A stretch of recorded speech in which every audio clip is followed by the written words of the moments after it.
Hi friends, welcome to Lakshmi కథల హరివిల్లు. మనం ఇప్పుడు ఒక చిన్న నావెల్ చెప్పుకుందామండి. పుట్టగంటి గోపీకృష్ణ గారిచే రచింపబడిన 9 రోజులు అనే నావెల్ స్టార్ట్ చేద్దామండి. ఈ నావెల్ అక్టోబర్ 2010లో స్వాతి బుక్లో ప్రచురితమైందండి. ఆలస్యం చేయకుండా స్టోరీలోకి వెళ్ళిపోదామండి. 5 స్టార్ హోటల్ రూఫ్ గార్డెన్ జరగబోయే సందడి తిలకించడానికి సన్నద్ధమవుతోంది. పేజ్ 3 పర్సనాలిటీస్ ఒక్కరొక్కరుగా రావడం మొదలైంది. కేవలం కొంతమంది సెలబ్రిటీలకే పరిమితమైన ఆ పార్టీకి వచ్చే అతిథులను జాగ్రత్తగా గుర్తించిన తరువాతే లోపలికి పంపుతున్నారు. పార్టీ ఇస్తున్న సంజయ్ చీఫ్ మినిస్టర్ కొడుకవడంతో ఆహ్వానం అందుకున్న వారెవరూ మిస్ కాకుండా వస్తున్నారు. పరోక్షంగా రాజకీయాల్లో ముందు నుండే పాల్గొంటున్నా రాబోయే రోజుల్లో ప్రత్యక్ష రాజకీయాలలోకి రావచ్చుననే సూచికలు అందుతున్న తరుణంలో తన పుట్టినరోజు పార్టీ చాలా గ్రాండ్గా ఏర్పాటు చేశాడు సంజయ్. వచ్చిన వారందరికీ అన్నీ అందే ఏర్పాట్లు చూస్తూ హడావిడి చేస్తున్నారు అతని ఫ్రెండ్స్. సంజయ్ ఆహుతులను పలకరిస్తూ రిసీవ్ చేసుకుంటున్నాడు. ఆరోగ్యంతో కూడిన శరీర సౌష్ఠవం, అందానికి తోడైన అభిజాత్యంతో నిజంగా రాజకుమారిలాగా మెరిసిపోతున్నాడు సంజయ్. దూరం నుంచి వస్తున్న రవివర్మని చూడగానే అసంకల్పితంగా నుదురు చిట్లించబోయి తనను తాను కంట్రోల్ చేసుకుని సాదరంగా ఆహ్వానించాడు. రవివర్మ రాష్ట్ర హోంమంత్రి కొడుకు. చీఫ్ మినిస్టర్కి తరువాత రెండవ స్థానంలో ఉన్న హోంమినిస్టర్కి మధ్య సంబంధాలు అంతంత మాత్రమేనని, ఏమాత్రం వీలు దొరికినా చీఫ్ మినిస్టర్ని కిందకి లాగి తను ఆ స్థానం ఆక్రమించడానికి హోంమినిస్టర్ ప్రయత్నిస్తున్నాడని పేపర్ల కథనం. పైకి మాత్రం అందరూ కలిసి ఉన్నట్లే ఉంటారు, కనీసం నటిస్తారు. ఫ్రెండ్స్, గట్టిగా అనౌన్స్ చేశాడు సంజయ్. కోలాహలం సద్దుమణిగేదాకా ఆగి చెప్పాడు. ఈరోజు మన మధ్యకి ఒక సర్ప్రైజ్ గెస్ట్ వస్తున్నారు. ఎవరతను? దూరం నుండి అరుపులు వినబడ్డాయి. అతను కాదు, ఆమె, ఫేమస్ హీరోయిన్ మాయా. ఫస్ట్ టైం హైదరాబాద్లో మన పార్టీతోనే పార్టీ సర్క్యూట్లోకి ఎంటర్ అవుతున్నారు. ఇంకాసేపట్లోనే వస్తున్నారు. అందరూ చప్పట్లతో తమ హర్షం వెలిబుచ్చారు. అప్పటికే అందరికీ కాస్త దూరంగా వెళ్ళి ఒక చేతిలో కాక్టెయిల్ గ్లాసు, మరొక చేతిలో సిగరెట్తో కూర్చున్నాడు రవివర్మ. అతను సహజంగానే కాస్త ఇంట్రోవర్ట్. మనిషి కూడా పెద్దగా ఆకర్షణీయంగా ఉండడేమో, ఎదుటి మనుషుల్లో త్వరగా కలవలేడు. సంజయ్ మీద ఉన్న న్యాచురల్ జెలసీకి ప్రస్తుత ప్రకటన తోడై పుండు మీద కారం రాసినట్లుగా ఉంది. గత నెల తను ఇచ్చిన పార్టీకి కూడా మాయను తీసుకురావడానికి ట్రై చేసినా కుదరలేదు. అది తెలిసే సంజయ్ ఇంత గర్వంగా ప్రకటన ఇస్తున్నాడా అన్నది అర్థం కాలేదు రవివర్మకి. మాయ వస్తుందని ప్రకటించిన దగ్గర నుండి అందరిలో ఉత్సుకత పెరిగింది. మాయ తెలుగు సినీ ప్రపంచంలో లేటెస్ట్ సెన్సేషన్. స్వతహాగా బెంగాలీ అయిన మాయ చదువు పూర్తిగా కోల్కతాలోనే జరిగింది. ఆమెకి చదువు ఎప్పుడూ ఇంట్రెస్ట్ కలిగించలేదు. తను ఎదగదలుచుకున్న ప్రపంచానికి నిచ్చెన మెట్టుగా తప్ప చదువు ఉపయోగం ఆమెకి కనిపించలేదు. డిగ్రీ పూర్తవడానికి ఇంకా 1 సంవత్సరం ఉండగానే మోడల్ అవటానికి మాయ చేసిన ప్రయత్నాలు ఫలించి ఒక అవకాశం వచ్చింది. మాయ మోడల్గా చేసిన మొదటి, ఆఖరి ప్రదర్శన అదే. మొదటి ర్యాంప్ షోలోనే ఒక బెంగాలీ డైరెక్టర్ కళ్ళలో ఆమె పడడం, ఆమెని తన సినిమాలోకి తీసుకోవడం జరిగిపోయింది. ఆమె అద్భుత సౌందర్యం ఆమెకి ఎప్పుడూ అవకాశాల కోసం ఎదురు చూడాల్సిన అవసరం కలగనివ్వలేదు. ఇంతలో తెలుగులో ప్రముఖ హీరోలలో ఒకరి సరసన నటించే అవకాశం రావడం, ఆ సినిమా సూపర్ హిట్ అవడంతో తెలుగు ఇండస్ట్రీలో కూడా క్రేజీ హీరోయిన్గా మారిపోయింది. అందరి ఎదురుచూపులకు ముగింపు పలుకుతూ మాయ వచ్చేసింది. స్క్రీన్ మీద కంటే బయట బాగుండే అతి కొద్ది మందిలో మాయ కూడా ఒకరు.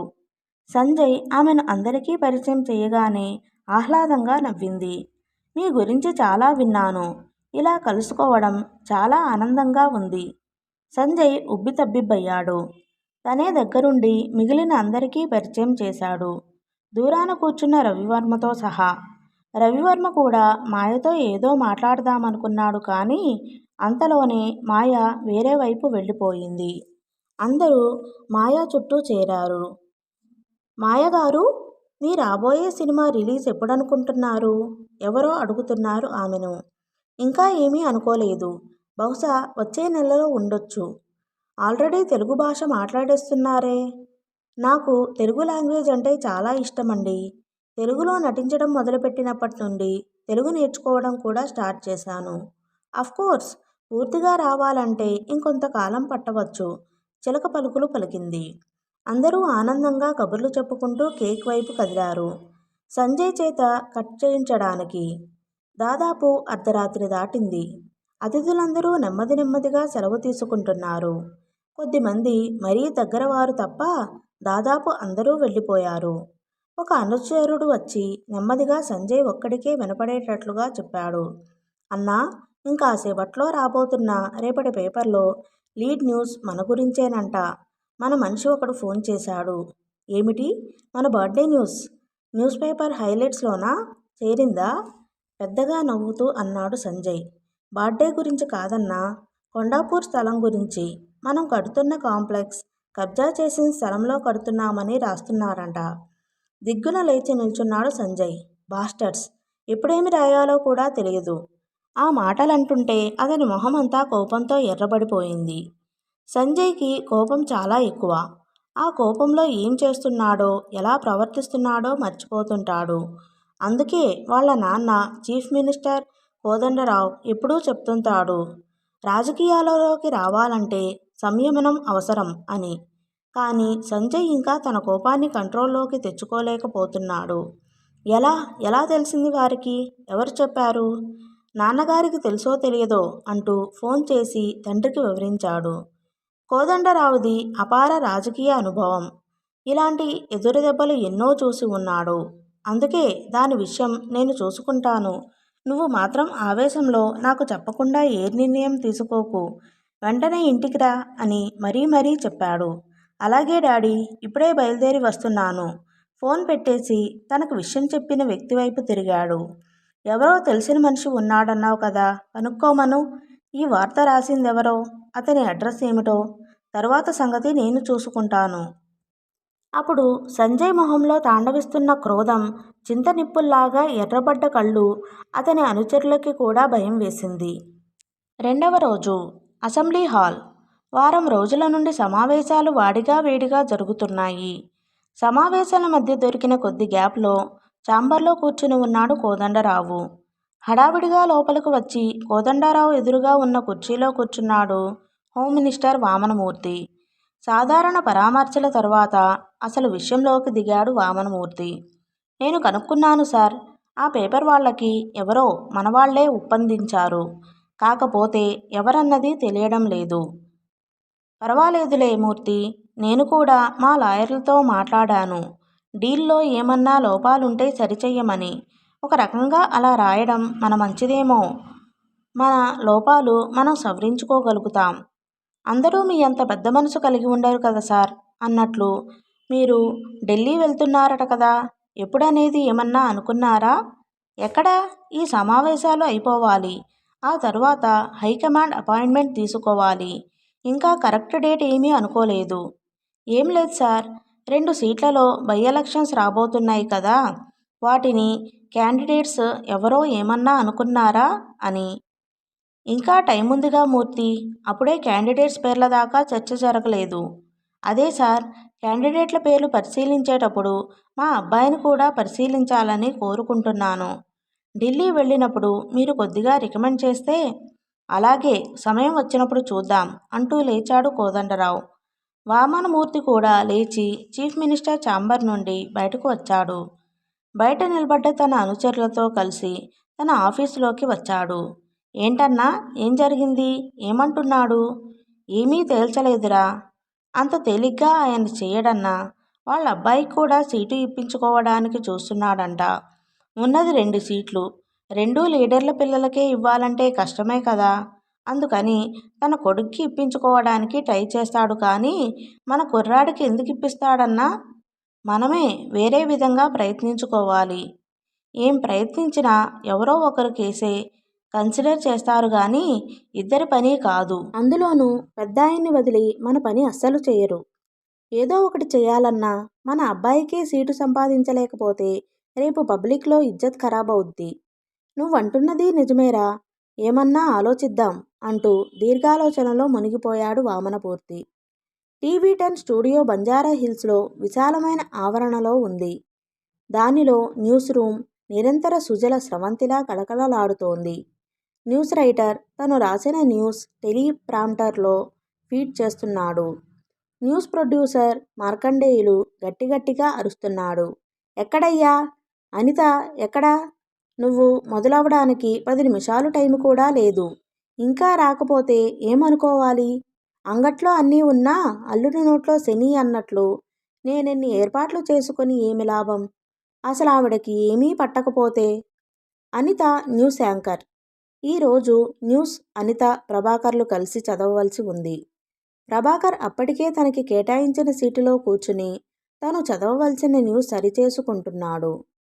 మైక్రోఫోన్ అడ్జస్ట్ చేస్తున్న సౌండ్ ఇంజనీర్ కనుచెవుల నుండి మార్కండేయుల్ని, అతను వేస్తున్న గంతుల్ని చూస్తూ కళ్ళు తాగిన కోతి అంటే ఎలా ఉంటుందో రోజూ ప్రత్యక్షంగా చూపందే నిద్రపట్టదు గురువుగారికి అనుకున్నాడు. ఏమిటి? ఏదో వినబడినట్లు అడిగాడు మార్కండేయులు. 8 మినిట్స్ సౌండ్ ఇంజనీర్ గట్టిగా కేకేసి రిమైండ్ చేస్తూ దూరంగా వెళ్ళిపోయాడు తనను కాదన్నట్లు. న్యూస్ టెలికాస్ట్ 8 నిమిషాల్లో మొదలవ్వాల్సి ఉండడానికి అది సూచన. అసలే టెన్స్గా ఉన్న మార్కండేయులకి చిర్రెత్తుకొచ్చింది. ఇల్లు కాలి ఒకడేడుస్తుంటే ఇంకెవడో వచ్చి చుట్ట వెలిగించుకోవడానికి నిప్పడిగాడంట. అలా ఉంది నీ వ్యవహారం. మీరంతా కలిసి నాకు హార్ట్అటాక్ తెప్పిస్తారేమిటయ్యా? నా దగ్గర వాచ్ లేదా? నాకు టైం చూసుకోవడం రాదా? నిమిషానికి అలా కౌంట్డౌన్ చేయక్కర్లా కోపంగా అరిచాడు. సరే అన్నట్లు తలూపాడు సౌండ్ ఇంజనీర్. అలవాటుగా ఒకసారి వాచీ చూసుకుని 7 మినిట్స్ అని గట్టిగా కేకవేసి నాలుక కరుచుకున్నాడు. తిట్టడానికి కూడా ఓపిక లేక కూలబడిపోయాడు మార్కండేయులు. ఇంతలో ఎవరో అరిచారు. అదిగో అనిత కారు ఇప్పుడే స్టూడియోలోకి వస్తుంది. అనిత వచ్చిందని తెలియగానే అదృశ్య రూపంలో ఒక చైతన్య స్రవంతి వాతావరణంలో ప్రవేశించి అందరిలో అప్పటిదాకా లేని ఉత్సాహాన్ని తట్టిలేపింది. తన ఉత్సాహం, అంతులేని ఎనర్జీ, చార్మింగ్ పర్సనాలిటీలతో అనిత ఎక్కడ ఉంటే అక్కడ యువశక్తి పరవళ్లు తొక్కుతున్నట్లుగా ఉంటుంది. ఒకసారి కిటికీ దాకా వచ్చి అనిత వచ్చిందని కన్ఫర్మ్ చేసుకుని ఎలర్ట్ అయ్యాడు మార్కండేయులు. ఇదిగో సుబ్బారావు, నువ్వు మేకప్ రెడీ చేసుకో. ఎవరన్నా వెళ్ళి car park చెయ్యండయ్యా.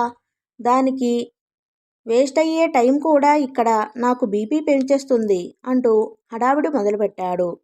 3 minutes sound engineer ఈసారి ధైర్యంగా అనౌన్స్ చేశాడు. ఇంతలో అనిత స్టూడియోకి ఎంటర్ అయింది. ఎదురు చూస్తున్న సుబ్బారావు దారిలోనే టచ్అప్ వేయడం మొదలుపెట్టాడు. మోడ్రన్ దుస్తులైన, సాంప్రదాయక వస్త్రాలైన ఒకే ఈస్తో ధరించి చలాకీగా వార్తలు చదివే అనిత ప్రేక్షకుల్లో బాగా పాపులర్. వార్తలు చూడడం అలవాటు లేనివారు కూడా అనిత వార్తలు చదువుతుంటే ఛానల్ మార్చలేనంత పేరు తెచ్చుకుంది. అబ్బబ్బా, ఏం ట్రాఫిక్కో! రోజూ చివరి నిమిషంలో రావడమే అవుతుంది జనాంతికంగా చెప్పింది అనిత. అది సంజాయిషీనో సమర్థింపో ఎవరికీ అర్థం కాలేదు. గోడమీద మానిటర్లో ఫ్రీ న్యూస్ యాడ్స్ మొదలవుతున్నట్లు కనిపిస్తున్నాయి. 30 సెకండ్స్ ఒక్క గంతులో తన సీటుకు చేరుకుంది అనిత. 20 సెకండ్స్, 10 సెకండ్స్ డైరెక్టర్ మొదలుపెట్టమన్నట్లు సిగ్నల్ ఇచ్చాడు. కెమెరాలు మొదలైన సూచనగా వాటి మీద రెడ్ లైట్స్ బ్లింక్ అవుతున్నాయి. ఫ్లోర్ అంతా పిన్ డ్రాప్ సైలెన్స్లో మునిగిపోయింది. శుభోదయం. టీవీ10 ప్రేక్షకులందరికీ హార్దిక శుభాభివందనం. అప్పటికి అరగంట నుండి ప్రిపేర్ అవుతున్నంత కాన్ఫిడెంట్గా మొదలుపెట్టింది అనిత. న్యూస్ ప్రజెంటేషన్ అయిపోగానే మార్కండేయులు అనిత దగ్గరికి వచ్చాడు. మొత్తానికి ఆఖరి నిమిషంలో అందుకున్నావు. అయినా కాస్త ముందు బయలుదేరవచ్చు కదా. లేటుగా వచ్చి నీకు ఎలా ఉంటుందో కానీ నాకు మాత్రం గుండె ఏ నిమిషంలో ఆగిపోతుందో అనిపిస్తుంది. అలా ఏం కాదులే సార్, మీరున్నారు కదా అనే ధైర్యం తప్ప మరేమీ లేదు. మీలాంటి పెద్దవారు మాకు అండగా ఉండగా ఇంకేం కావాలి సార్. ఎప్పుడు అనితని ఏమన్నా అందామని అనుకున్నా ఇలాగే మస్కా కొట్టి తప్పించుకుంటుంది. తనేమో ఏమీ అనలేడు నిట్టూర్చాడు మార్కండేయులు. ఈరోజు మాయ మన స్టూడియోకి వస్తుంది అనిత. ఇంటర్వ్యూ నువ్వే కండక్ట్ చేయాలి. మాయ ఇంటర్వ్యూనా? మొహం చిట్లిస్తూ అంది అనిత. సాధారణంగా తను పొలిటికల్ ఇంటర్వ్యూలు, అనాలిసిస్లు చేయడం, చర్చలని యాంకరింగ్ చేయడం లాంటివి చేస్తుంటుంది. అలాంటిది ఒక సినిమా హీరోయిన్ని ఇంటర్వ్యూ చేయడం అంటే కాస్త ఇబ్బందిగా ఉంది. అదే చెప్పింది అనిత. అయ్యో! ఆ అమ్మాయి ఇప్పుడు క్రేజీ స్టార్ అమ్మా! ఎవరు పడితే వాళ్ళు ఇంటర్వ్యూ చేస్తే వాల్యూ ఏముంటుంది? జనరల్‌గా అడగాల్సిన ప్రశ్నలు రెడీగా ఉన్నాయి. ఒకసారి చూసుకుంటే సరిపోతుంది. పేపర్ అందిస్తూ చెప్పాడు మార్కండేయులు. కనీస పరిచయం లేకుండా ఇంటర్వ్యూ చేస్తే పొడి పొడిగా ఉంటుంది సార్. ఒక అరగంట టైమన్నా ఇవ్వండి. పెంచుకో అమ్మా పెంచుకో. నీ ఇష్టమొచ్చినంత సమయం పరిచయాలు పెంచుకో. తరువాతే పెట్టుకుందాం ఇంటర్వ్యూ. మాయ తను ప్రస్తుతం చేస్తున్న సినిమా యూనిట్ మెంబర్స్ కొంతమంది వెంటరాగా టీవీ10 స్టూడియోకి వచ్చింది. ఈ పబ్లిసిటీ అంతా రాబోయే సినిమాకే ఉపయోగపడుతుంది కాబట్టి ఆ సినిమా ప్రొడ్యూసరే కష్టపడి ఇంటర్వ్యూ అరేంజ్ చేయించారు. ఛానల్ వాళ్ళకి కూడా ఇలాంటి మసాలా వార్తలు ఆదివారం ఫిలిప్స్ క్రింద బాగా పనికొస్తాయి. కాబట్టి పేరున్న సినీ పర్సనాలిటీల ఇంటర్వ్యూలు వీరికి ఉపయోగమే. మాయని అందరూ సాదరంగా ఆహ్వానించారు. అనిత కూడా బొకే అందించి తనని తాను పరిచయం చేసుకుంది. మీ గురించి చాలా విన్నాను అనిత. అందుకే మీ ఛానల్లో ఇంటర్వ్యూ అనగానే మీరు ఇంటర్వ్యూ చేస్తే బాగుంటుందని నేనే సజెస్ట్ చేశాను. గ్లాడ్ టు మీట్ యూ అంది మాయ. అంత పెద్ద హీరోయిన్ తనను అలా పొగిడినందుకు అనిత బుగ్గలు సిగ్గుతో ఎర్రబడ్డాయి. ఇంతకు ముందు మీరు ఎప్పుడన్నా టీవీ స్టూడియోకి వచ్చారా? తన సిగ్గును అదుపుపెట్టి మాయను అడిగింది అనిత. లేదనిత, ఇదే మొదటిసారి. రండి నేను మీకు చూపిస్తాను అంటూ ఆమెను లోపలికి తీసుకువెళ్ళింది అనిత. దాదాపు 20 మంది మనుషులు కంప్యూటర్ మానిటర్ల ముందు కూర్చుని నిరంతరాయంగా పనిచేస్తున్నారు. ప్రపంచవ్యాప్తంగా ఉన్న న్యూస్ ఏజెన్సీల నుంచి ప్రవాహంలా వార్తలు వచ్చి పడుతున్నాయి. అవి కాక స్వదేశీ విదేశీ న్యూస్ ఛానల్స్ ప్రసారాలు అనేక మానిటర్లలో ప్రసారం అవుతున్నాయి. వాటన్నిటినీ నిరంతరం పర్యవేక్షిస్తూ అనేక మంది పనిచేస్తున్నారు. టీవీలో న్యూస్ వస్తుంటే ఒకరో ఇద్దరో కనిపిస్తారు. దాని వెనక ఇంతమంది ఉంటారని అనుకోం అంది మాయ ఆశ్చర్యపోతూ. నవ్వేసింది అనిత. ఈ విధంగా వచ్చిన వార్తల నుండి ఏవి ప్రసారం చెయ్యాలో ప్రొడ్యూసర్ నిర్ణయిస్తారు. అడుగో అక్కడ నిలబడి ఉన్నాడే మార్కండేయులు అని. ఆయనే మా ప్రొడ్యూసర్. నవ్వకండి మేడం. చూడ్డానికి అలా ఉన్నారు కానీ మనిషి చాలా మంచివారు. వాళ్ళిద్దరూ తన వైపు చూడడం చూసి దూరం నుంచి చెయ్యి ఊపాడు మార్కండేయులు. ఒకసారి ఏ వార్త ప్రసారం చేయాలో నిర్ణయించుకున్నాక అవసరాన్ని బట్టి అసైన్మెంట్ డిపార్ట్మెంట్ రిపోర్టర్లని కెమెరామెన్లని అలాట్ చేస్తుంది.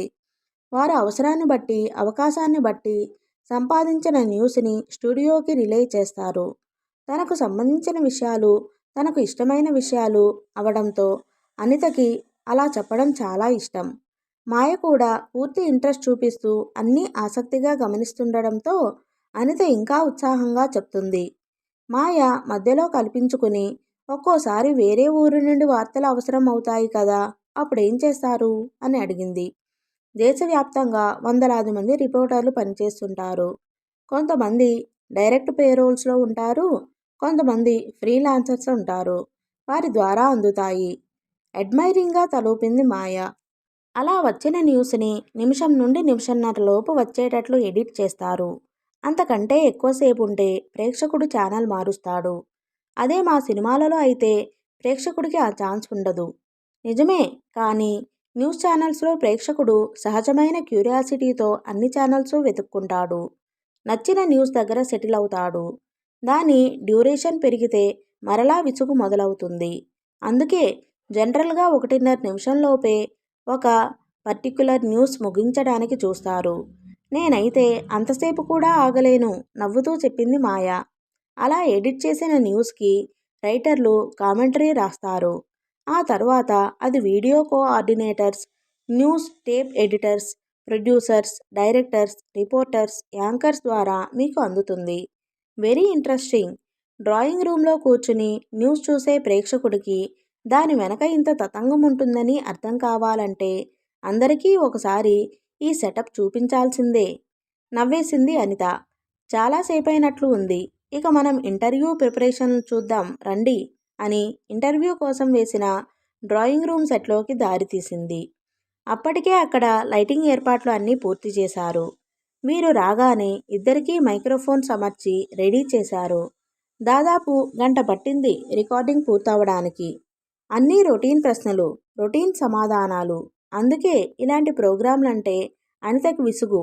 కానీ అదెక్కడా మొహంలో కనపడకుండా జాగ్రత్తగా మేనేజ్ చేసింది. మీకు విషెస్ చెప్పాలనుకున్న అభిమానులకి ఒక SMS నంబర్ ప్రొవైడ్ చేశాం మాయగారు. మాకు వచ్చిన మెసేజ్‌లన్నీ మీకు పంపిస్తాం. ఎక్కడికి పంపమంటారు? అడిగాడు మార్కండేయులు. నేనిక్కడ ఉన్నప్పుడు ఉండడానికి ఒక అపార్ట్మెంట్ తీసుకున్నాను. నేను ఉన్నా లేకపోయినా కింద సెక్యూరిటీ వాళ్ళకి చేరిస్తే తరువాత నాకు అందిస్తారు అని తను ఉండే అపార్ట్మెంట్ అడ్రస్ చెప్పింది. ఒకరే ఉంటున్నారా? ఒకంత ఆశ్చర్యంగా అడిగింది అనిత. లేదు లేదు, మమ్మీ కూడా ఇక్కడే ఉండడానికి ప్లాన్ చేస్తుంది. ఆ ఏర్పాట్ల గురించి తను కోల్కతా వెళ్ళింది. 2-3 రోజుల్లో వస్తుంది. అయితే త్వరలో ఫుల్ ప్లెడ్జెడ్‌గా హైదరాబాదీలైపోతారన్నమాట అంటూ అందరూ సాదరంగా కారు దాకా వచ్చి వీడ్కోలు ఇచ్చారు మాయకి. ఆ అమ్మాయి 2 చేతులూ మంచానికి కట్టేసి ఉన్నాయి. మంచానికి కాస్త దూరంగా ఆ అమ్మాయికి సంబంధించిన బట్టలు చెల్లాచెదురుగా పడి ఉన్నాయి. తను స్పృహ కోల్పోయి చాలాసేపైన గుర్తుగా శరీరం కదలికలు లేకుండా పడి ఉంది. ఆ అమ్మాయి పక్కనే పడుకుని సిగరెట్ తాగుతూ గాలిలోకి పొగ వదులుతున్నాడు అతను. గదంతా సిగరెట్ పొగతో నిండిపోయింది. అతని దృష్టిలో ఆడదంటే ఒక ఆటబొమ్మ. కేవలం తనను సుఖపెట్టడానికి సృష్టించబడ్డ రక్తమాంసాల ప్రాణి. దానికి ఒక ఆలోచన, వివేచన ఉండడం అతను భరించలేడు. అది కూడా తనకు వ్యతిరేకంగా అయితే అది క్షమించరాని నేరమే. ఆ అమ్మాయి అందజేసిన సుఖానికి బహుమతిగా ఏమడిగినా ఇద్దామనుకున్నాడు. ఎంతడిగినా ఇద్దామనుకున్నాడు. కానీ గది నిండా నిండిన పొగల మధ్య స్పృహ తప్పే ముందు ఆ అమ్మాయి చూసిన చూపే కనిపిస్తుంది. ఎంత మరల్చాలన్నా ఆ చూపు నుండి దృష్టి మరల్చడం లేదు. అతనికి తెలుసు, అతనితో గడిపిన ఏ అమ్మాయి ఆనందంతో తిరిగి వెళ్ళదు. తిరిగి వెళ్ళేటప్పుడు వారందరి మొహాల్లోనూ కనిపించే భావం ఒకటే, భయం. అదే అతనికి కావలసింది. అప్పుడు గాని అతనికి తృప్తిగా ఉండదు. కానీ ఇప్పుడు అతని మనసుని ముల్లులాగా పొడుస్తూ పొగల మధ్య కనిపిస్తున్న ఆ అమ్మాయి చూపు భయంతో చూసింది కాదు, బాధతో చూసింది కాదు, అసహ్యంతో చూసింది. తననెవరన్నా అలా చేస్తే అతను తట్టుకోలేడు. చుట్టుముడుతున్న ఆలోచనల్ని చెదరగొట్టడానికి అన్నట్లు తల విదిలించి పక్కకు చూశాడు. ఇంకా ఆ అమ్మాయికి స్పృహ రాలేదు. ఒకసారి కదిలించి చూశాడు. లాభం లేదు. ఒకసారి పరికించి చూశాడు. ఇప్పుడు అతనికి ఆ శరీరం చూస్తే కోరిక కలగడం లేదు. ఇంకొక వాంఛ, చాలా బలీయమైన వాంఛ కలుగుతుంది. ఆ కోరిక పెరిగి పెద్దయ్యే కొద్దీ అది కలిగించే ఎక్సైట్మెంట్ ముందు మిగిలిన అన్ని కోరికలు చిన్నవైపోతున్నాయి. అవును, ఈ అమ్మాయిని చంపేయాలి. ఆ ఆలోచన ఎక్కడ లేని కిక్కునిస్తుంది. చంపడం అతనికి కొత్త కాదు. పైగా చాలా ఇష్టం. కాకపోతే చంపేటప్పుడు ఎదుటి మనిషిలో కనపడే భయం చూడడం ఇంకా ఇష్టం. స్పృహలో లేని మనిషిని చంపితే కిక్కేముంది? ఈ అమ్మాయి ఎప్పుడు స్పృహ వస్తుందో? చేతికి రిమోట్ దొరికింది. నొక్కాడు. టీవీ ఆన్ అయింది. పొద్దున ప్రసారమైన ప్రోగ్రాం రిపీట్ టెలికాస్ట్ అవుతోంది. టీవీ శబ్దానికేమో పక్కన శరీరం కొద్దిగా కదిలింది. స్పృహ వస్తున్నట్లుంది. దిండు కింద నుండి కీచైన్ తీశాడు. దానిలో నెయిల్ కట్టర్తో ఉండే బ్లేడ్ లాంటిది 2 అంగుళాల సైజులో ఉన్న పదునైన కత్తి మడతపెట్టి ఉంది. దానిని విడదీసి పదును చూడడానికి అన్నట్లు ఎడమచేతి వేలి మీద సన్నగా రాశాడు. ఆ మాత్రానికే సన్నగా తెగి రక్తం వచ్చింది. చప్పున వేలు నోట్లో పెట్టుకున్నాడు. అప్పుడప్పుడే స్పృహ వస్తున్న ఆ అమ్మాయి మీద అటొక కాలు ఇటొక కాలు వేసి కూర్చున్నాడు అతను. మీద బరువుకి హఠాత్తుగా కళ్ళు తెరిచింది ఆ అమ్మాయి. ఎదురుగా కనిపిస్తున్న మొహం చూడగానే అసహ్యంతో మొహం జలధరించింది. ఠక్కున కళ్ళు మూసుకుంది. చెంప మీద సన్నగా తట్టాడు కళ్ళు తెరవమన్నట్లుగా. ఇంక భయం లేదు. నీ ప్రాబ్లమ్స్ అన్నీ సాల్వ్ చేస్తున్నాను మెల్లగా చెప్పాడు కళ్ళు తెరిచిన ఆ అమ్మాయి వంక చూస్తూ. ఏదీ అర్థం కానట్లు చూసింది ఆ అమ్మాయి. చేతిలోని ఆయుధం చూపించాడు. ఒక్క స్లైస్, ఒకే ఒక్క స్లైస్. నొప్పి తెలిసే లోపే అయిపోతుంది. గొంతు మీద చిన్న కోత, అంతే. జరగబోయేది తెలిసి విహ్వలంగా వెనక్కు విరుచుకుంటూ ఉంది అమ్మాయి. తల వెనక్కి వెళ్ళి కంఠం ఎదురుగా కనిపిస్తోంది. అనుభవజ్ఞుడైన క్రికెటర్ అలవాటైన షాట్ కొట్టినట్లు అతని చెయ్యి స్మూత్గా కదిలింది. ఫౌంటైన్లా నుండి ఎగజిమ్మినట్లుగా రక్తం ఎగిసిపడింది. ఒడ్డున పడిన చేపలాగా ఆమె శరీరం కొట్టుకుంటోంది. మంచం మీద నుండి లేచి కత్తిమీద రక్తాన్ని ఆమె శరీరానికే తుడిచి పక్కన కుర్చీలో కూర్చుని ఆమె శరీరంలో చలనం పూర్తిగా ఆగిపోయే వరకు తదేక దీక్షతో చూశాడు. నెమ్మదిగా బాహ్య ప్రపంచంలోకి వచ్చి గట్టిగా మోగుతున్న టీవీ వంక చూశాడు.